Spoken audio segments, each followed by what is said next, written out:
안녕하세요. 김호준입니다. 국정원의 심리전단이 문화예술인 블랙리스트를 작성한 데 그치지 않고 해당 문화예술인들의 이미지를 실추시키기 위해 공작을 벌인 것이 밝혀졌습니다. 배우 김성근, 김여진 씨의 나체 사진을 합성해 부적절한 관계, 육체관계 등의 문구를 넣어 인터넷에 유포한 겁니다.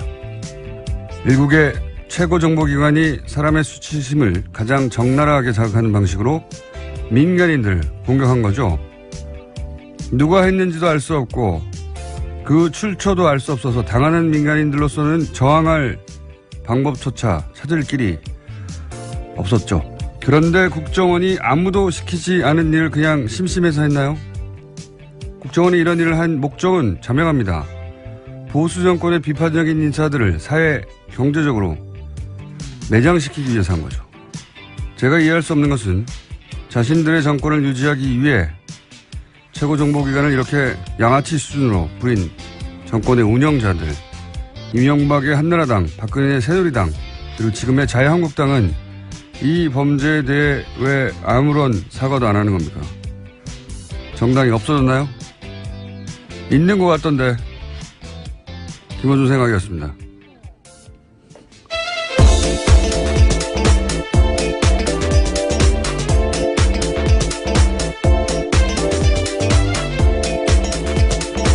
시사인의 김은지입니다. 국정원이 참 여러 가지로 우리를 놀래키는데 네, 정말 저열합니다. 이렇게까지 할 줄은 사실은 상상하지 못했던 분이 많았던 것 같아요. 예, 저런 이미지를 공무원이 세금을 받고 만들었다라는 상상을 하면요. 상상이 아니고 실제죠. 참. 노무현 대통령 논두렁식의 이 워딩도 이제 심리학자들을 동원해가지고 그냥 만든 게 아니라 당사자가 가장 치욕적으로 느낄 어떤 문구를 만들어냈다는 거잖아요. 예. 그러니까 전직 대통령을 상대로도 어떻게 하면 가장 자네는 방식으로 무너뜨려서 저항하지 못하게 하고 짓밟아 버릴까. 그래서 심리학자가 동원해서 공작을 하는데 그걸 생각하면 어느 누구를 상대로 어떤 짓을 못할까, 안 했을까. 예. 상상 가능한 범주를 넘어서는, 예.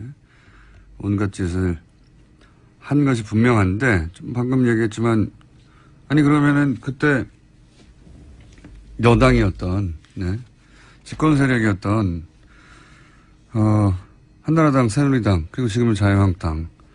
여기에서 한마디 해야 될 거 아닙니까? 당연하잖아요.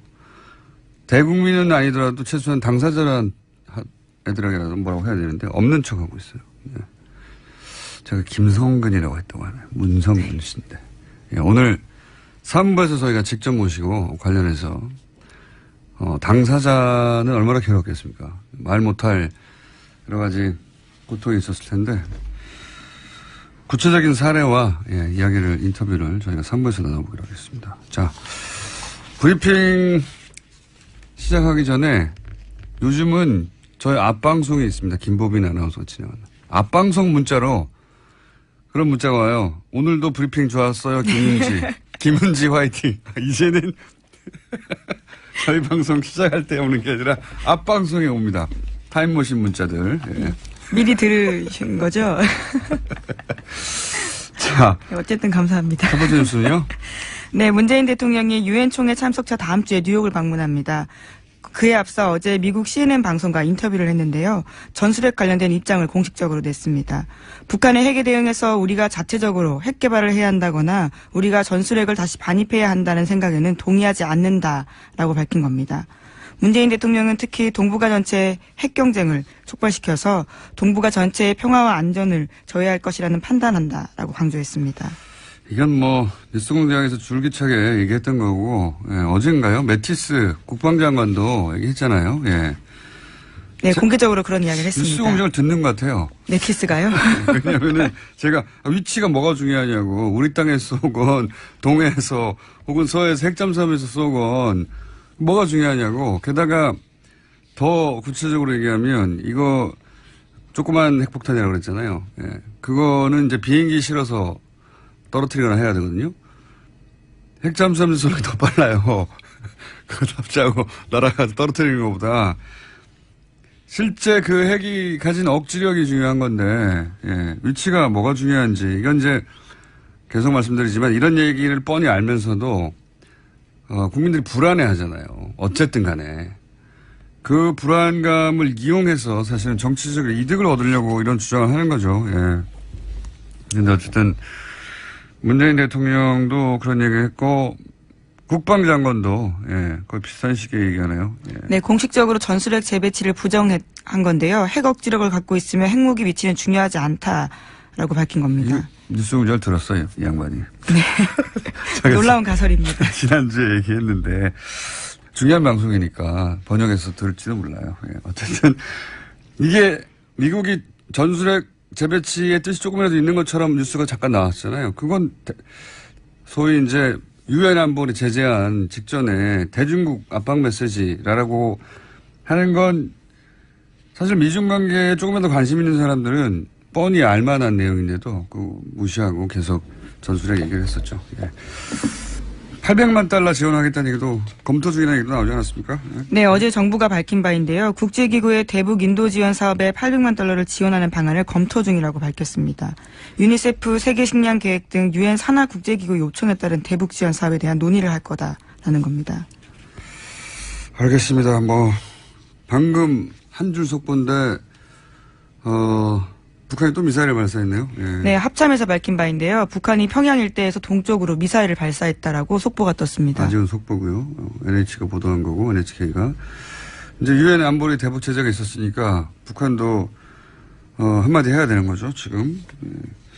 그런데 이제 저는 틀림없이 800만 달러, 유니세프가 지원한 요청한 거긴 한데, 이 얘기를 검토 중이라고 하면 또 이제 보수정당에서는 공격을 할 거예요.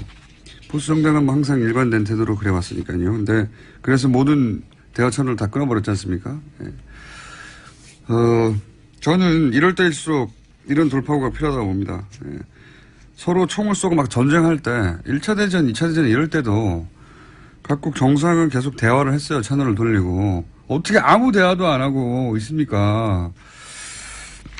자, 네, 그래서 대화와 관련된 이야기도 있는데 NHK 방송에서 보도한 바인데 북한의 외무성 부국장이 스위스에서 미국의 전 국무부 동아태 차관보와 일본의 외무성 간부를 만나서 유엔 제재 등 현안을 논의했다고 합니다. 그러니까요. 미사일을 쏘고 동시에 대화를 하고 우리 정부와의 백천은 어떻게 되는 건지, 예, 사실은 그런 뉴스는 아직 안 나오고 있는데 있는 건지 없는 건지 있어도 사실 있다고 말은 안 하겠죠. 현 상황에서는. 백채널은 돌아가야 하는 겁니다. 제스처는 있어야 하는 거고. 자, 다음 수는요? 네, 앞서 공장장께서 오프닝으로 이야기하셨던 소식인데요. 이명박 정부의 국정원 블랙리스트와 관련해서 이번에 정말 저열한 지시를 한 문건이 나온 겁니다.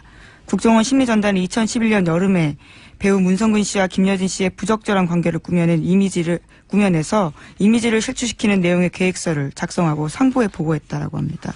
또 실행에 옮겨졌고요. 알겠습니다. 이야기는 저희가 당사자로부터 직접 듣기로 하고, 사실 핵잠수함도 필요 없어요. 미국 본토에서 쏴도 25분 30분이면 평양까지 날아가요. 뭐 여기다 갖다 놓습니까? 정말. 네, 블랙리스트 이야기가 다시 또 돌아가신 거죠? 갑자기 생각이 나가지고. 예.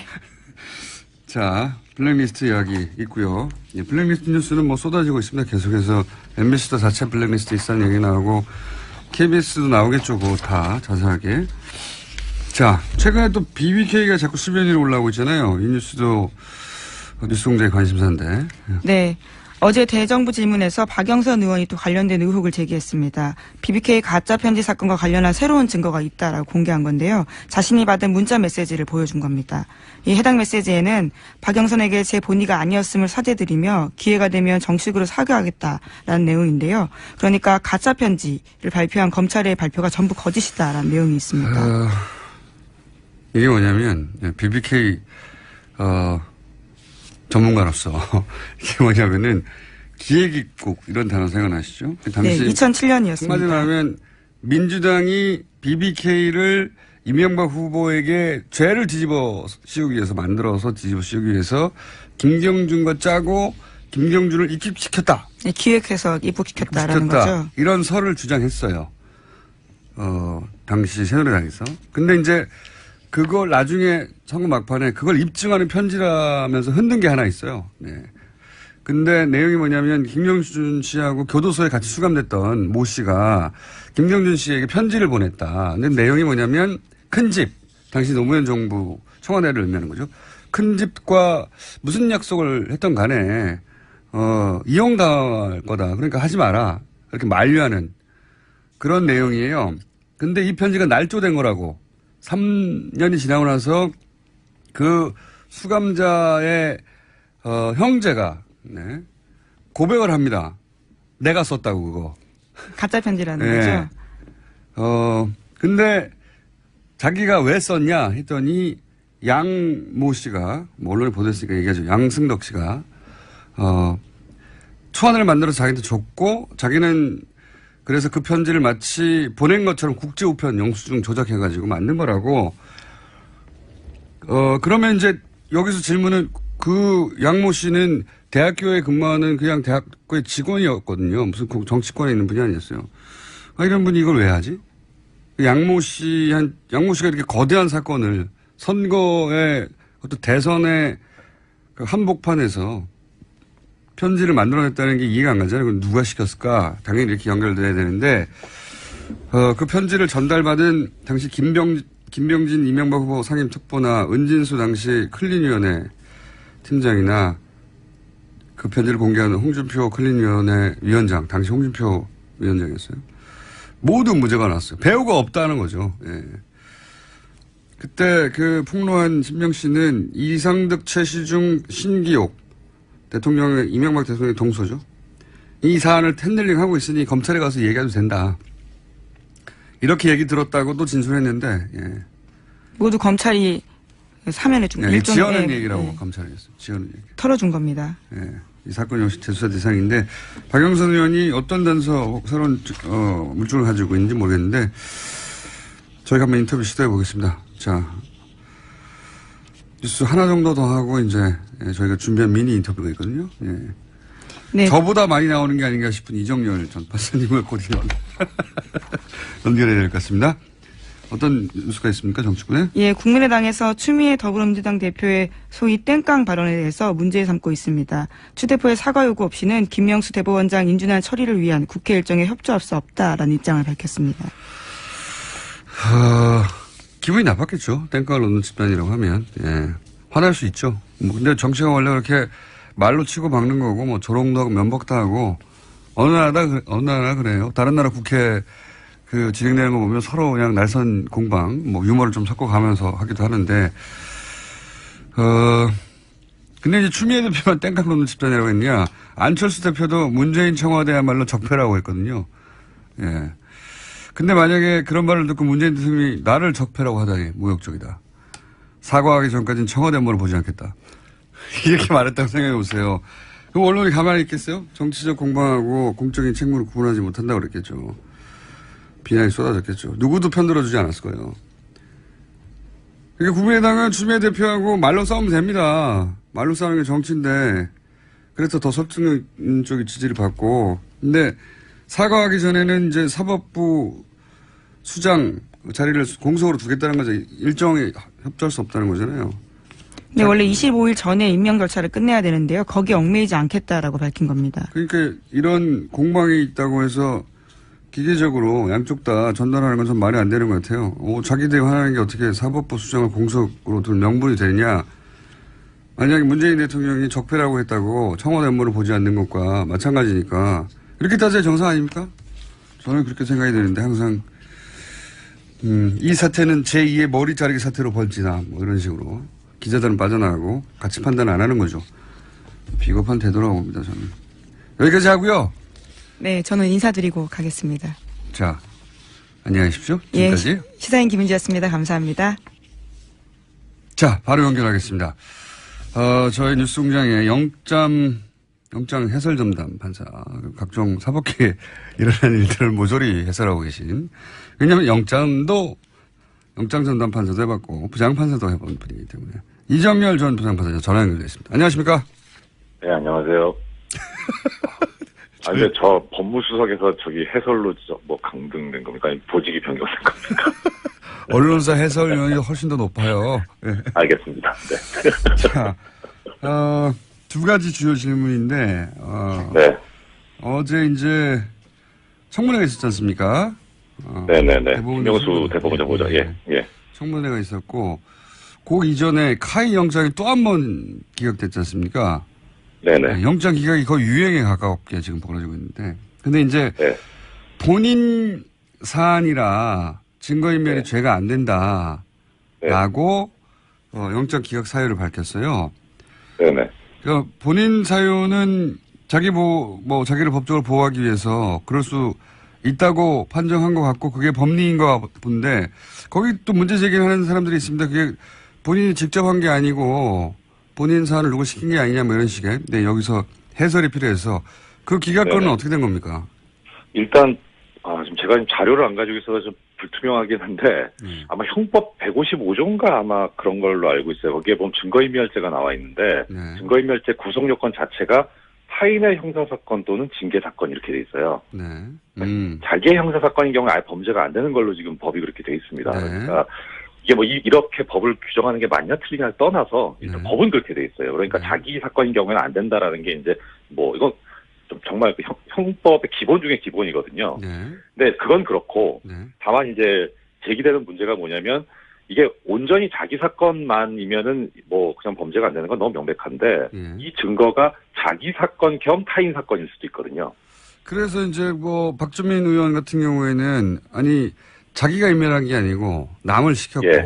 그리고 그 남을 그건 시켜서 또 다른 문제죠. 그렇죠. 예. 그건 또 다른 문제예요. 예. 남을 시켜서 삭제한 그 내용이 말씀하신 대로 자기와만 관련된 네. 게 아닌데 그렇죠. 예. 어떻게 그 경우에는 지금 그러니까 판례는 그러니까 지금 박주민 의원께서 지적하신 거는 뭐냐면 자기가 행위를 하지 않았는데 자기랑 관련돼 있는 사건인 경우고요.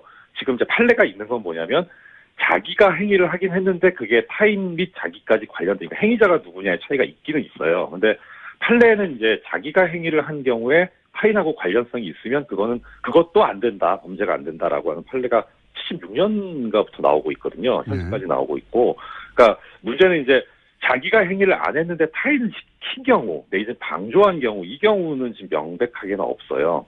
그래서 아마 지금 사실 이게 그 증거인멸에 관해서 자기 형사사건인 경우에 범죄가 안 된다는 건 너무 기본 중에 기본이라 네. 영장기각 사유를 보면 그게 어떻게 보면 너무 명백하긴 한데 한편으로 뒤집어서 보면은 아니 검찰에서 이런 기본도 모르고 영장을 청구했겠나라는 생각이 들거든요. 그렇겠죠 당연히 예. 그렇죠. 예, 너무 쉬운 거기 때문에 그래서 아마 뭔가 있을 거다 싶은데 아마 그것이 박주민 의원 지적한 대로 본인이 행위를 한 건 아닌데 교사범이 아니겠느냐.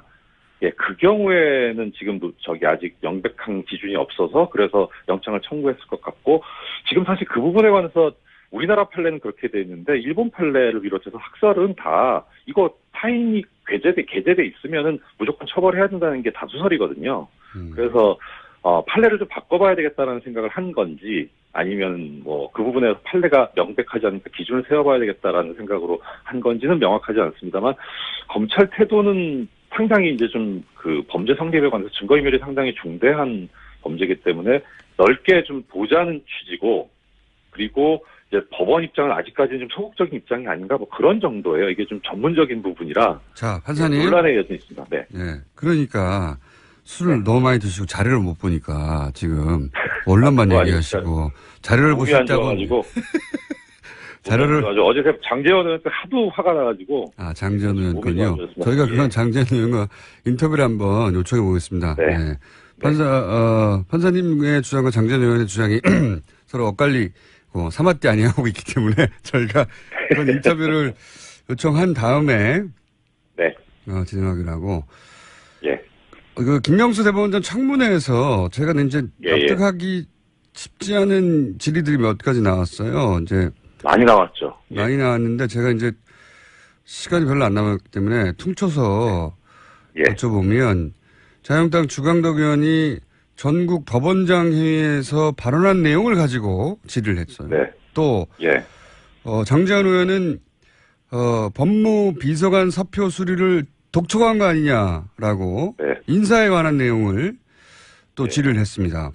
그리고 국제인권법 연구회가 몇 명이고 우리 법 연구회가 몇 명이고 굉장히 구체적인 숫자도 거론이 됐고 또 인권법 연구회 가입을 누구누구에게 특정해서 권유하지 않았냐라는 질의도 나왔고 제가 이제 한두 가지가 아니라 전체적으로 볼 때 이걸 어떻게 알았지? 저랑 같은 생각하셨네요. 아니 이걸 대체 어떻게 아는 거지? 예를 들어서 그러니까요. 법원장 회의에 국회의원이 들어가는 게 아니지 않습니까? 그럼요. 네. 네, 법원장급이 돼야 들어가는 것이고 이 얘기를 알았다는 거는 법원장이 최소한 법원장급이 자유한국당에 알려줬다는 얘기 아닙니까? 그렇죠. 법원장급뿐만 아니라 저는 의심 가는 사람이 한 사람이 있어요. 누구요? 법원장급은 아닌데 뭐 어느 다른 방송사에서 주광덕 의원이 인터뷰를 한 거 보니까 그 법원장의 녹음도 가지고 있다 이런 얘기가 나왔어요. 녹음도요? 예, 그래서 그게 사실인지 아닌지까지는 모르겠는데 최소한 하여튼 이 일련의 여러 가지 정보들이 나오는 출처가 네. 누구의 짐작은 가거든요. 이게 아닌데 뭐 증거는 없는데. 네. 예. 예를 들어서 이건 예. 사표 뭐 관련 이런 거는 그 인사를 담당하는 법원 행정처나 또는 네. 뭐 무슨 연구에 몇 명 있다는 거는 거기에 가입된 개인들도 모를 텐데 법원 행정처 같은 곳 아니면 전체적으로 그렇죠. 법원의 행정을 관리하고 정보를 관리하고 인사를 관리하는 이런 곳만 아는 거 아닙니까? 이런 정보를? 그렇죠. 맞습니다. 예. 아주 지당하신 말씀입니다. 그게 이런 사례도 있었어요. 어떤 판사 같은 경우에는 뭐 신문사에서 연락이 와가지고 뭐 이렇게 따지는데 예. 본인도 알 수 없는 본인의 자료들을 알고 있더라는 거예요. 그 신문사에서 질문이 그래서 이게 뭐 그 당시에 이제 얘기가 돌기를 행정처에서 다 흘린 거 아니냐 언론사에다가 그러니까 뭐 블랙리스트까지 모르겠는데 자기들 마음에 안 드는 판사에 대해서 뭐 좀 안 좋은 평가가 날 수 있게 흘린 거 아니냐 그런 소문이 되게 많이 돌았었거든요. 이것도 아마 일련의 상황 그 연장선상에 있을 거고 지금 공장장님 말씀하신 거 다 이 내용이 법원 행정처 아니면 모르는 내용입니다. 그러니까 제가 몰라요. 30초밖에 안 남아서 여기서 끊어야 되는데 법원 행정처가 김명수 대법원장 임명을 막기 위해서 자유한국당에 자료를 준 거라고 보이는 정황 아니냐 이런 질문입니다. 10초 만에 답변해 주세요. 그런 생각이 들고 그리고 그 과정에 이 말씀 누구지 제가 밝힐 수는 없는데 우리법연구회 출신입니다. 이 얘기한 사람. 저는 자, 그렇게 확신하고 있습니다. 요 문제 한 번 더 인터뷰하죠. 여기까지 하겠습니다. 네, 안녕히 계십시오. 네, 이정열 전 부장 판사였습니다. 어쨌든 간에 그 불안감을 이용해서 사실은 정치적으로 이득을 얻으려고 이런 주장을 하는 거죠. 예. 근데 어쨌든 문재인 대통령도 그런 얘기를 했고 국방장관도 거의 비슷한 시기에 얘기하네요. 예. 네, 공식적으로 전술핵 재배치를 부정한 건데요. 핵 억지력을 갖고 있으면 핵무기 위치는 중요하지 않다라고 밝힌 겁니다. 뉴스 잘 들었어요, 이 양반이. 네. 놀라운 가설입니다. 지난주에 얘기했는데 중요한 방송이니까 번역해서 들을지도 몰라요. 예. 어쨌든 이게 미국이 전술핵 재배치의 뜻이 조금이라도 있는 것처럼 뉴스가 잠깐 나왔잖아요. 그건 소위 이제 유엔 안보리 제재안 직전에 대중국 압박 메시지라고 하는 건 사실 미중 관계에 조금이라도 관심 있는 사람들은 뻔히 알만한 내용인데도 무시하고 계속 전술핵 얘기를 했었죠. 예. 800만 달러 지원하겠다는 얘기도 검토 중이라는 얘기도 나오지 않았습니까? 네, 어제 정부가 밝힌 바인데요. 국제기구의 대북 인도 지원 사업에 800만 달러를 지원하는 방안을 검토 중이라고 밝혔습니다. 유니세프 세계식량계획 등 유엔 산하 국제기구 요청에 따른 대북 지원 사업에 대한 논의를 할 거다라는 겁니다. 알겠습니다. 방금 한 줄 속보인데 북한이 또 미사일을 발사했네요. 예. 네, 합참에서 밝힌 바인데요. 북한이 평양 일대에서 동쪽으로 미사일을 발사했다라고 속보가 떴습니다. 아직은 속보고요. NH가 보도한 거고 NHK가 이제 유엔 안보리 대북 제재가 있었으니까 북한도 한마디 해야 되는 거죠 지금. 예. 그런데 이제 저는 틀림없이 800만 달러 유니세프가 지원한 거긴 요청한 거긴 한데 시작하기 전에 요즘은 저희 앞방송이 있습니다. 김보빈 아나운서 진행하는. 앞방송 문자로 그런 문자가 와요. 오늘도 브리핑 좋았어요.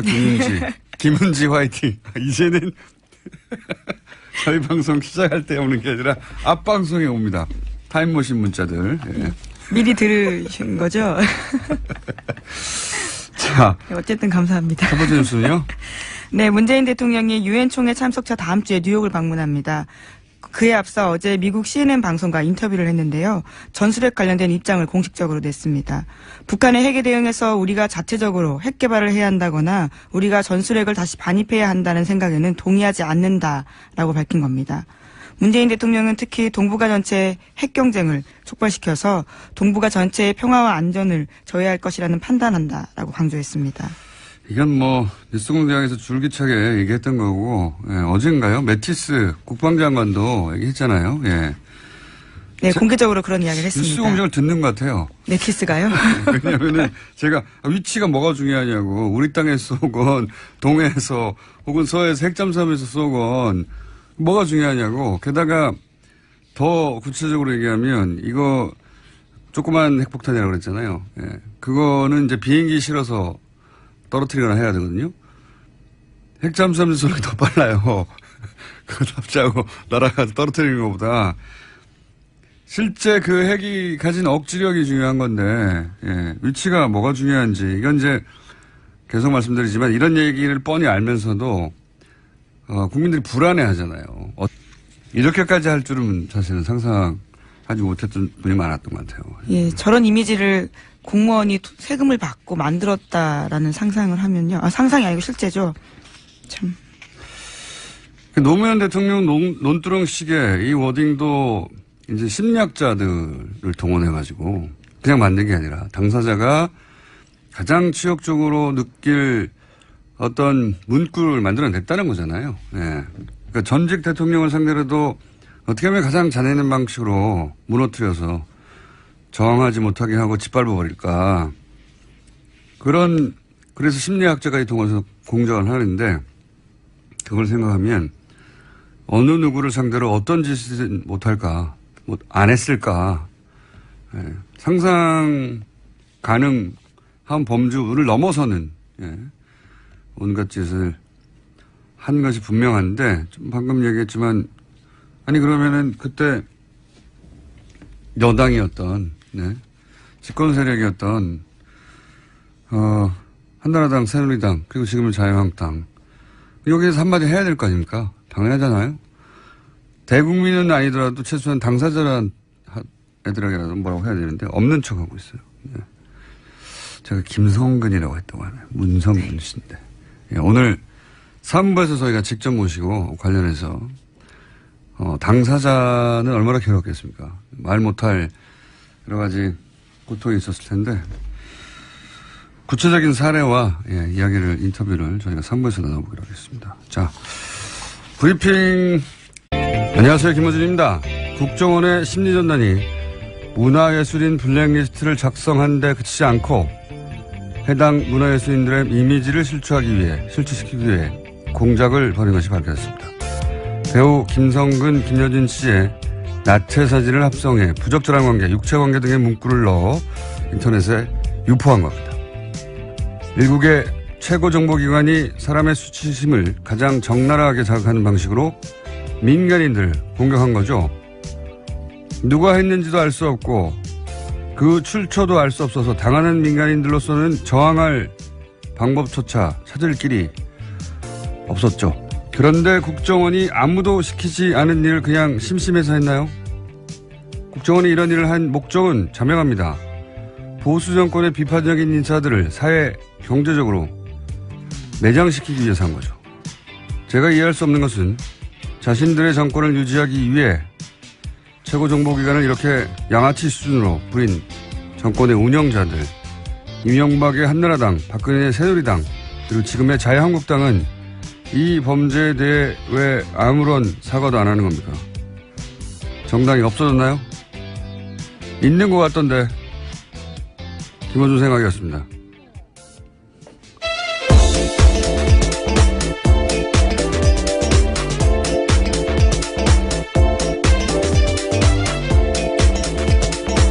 시사인의 김은지입니다.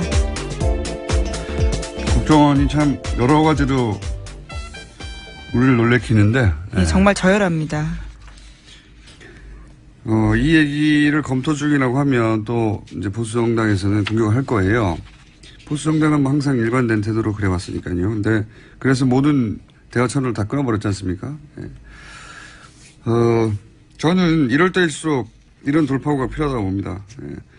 서로 총을 쏘고 막 전쟁할 때 1차 대전, 2차 대전 이럴 때도 각국 정상은 계속 대화를 했어요. 채널을 돌리고. 어떻게 아무 대화도 안 하고 있습니까?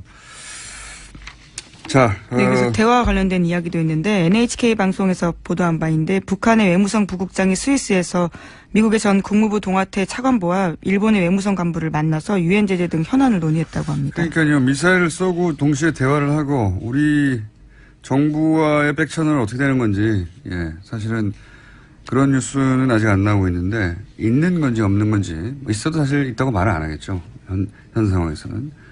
백채널은 돌아가야 하는 겁니다. 제스처는 있어야 하는 거고. 자, 다음 뉴스는요.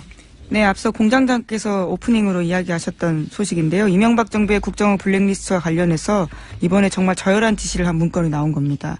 국정원 심리전단이 2011년 여름에 배우 문성근 씨와 김여진 씨의 부적절한 관계를 꾸며내서 이미지를 실추시키는 내용의 계획서를 작성하고 상부에 보고했다라고 합니다. 또 실행에 옮겨졌고요. 알겠습니다. 이야기는 저희가 당사자로부터 직접 듣기로 하고 사실 핵잠수함도 필요 없어요. 미국 본토에서 쏴도 25분 30분이면 평양까지 날아가요. 뭐 여기다 갖다 놓습니까? 정말. 네, 블랙리스트 이야기가 다시 또 돌아가신 거죠? 갑자기 생각이 나가지고. 예.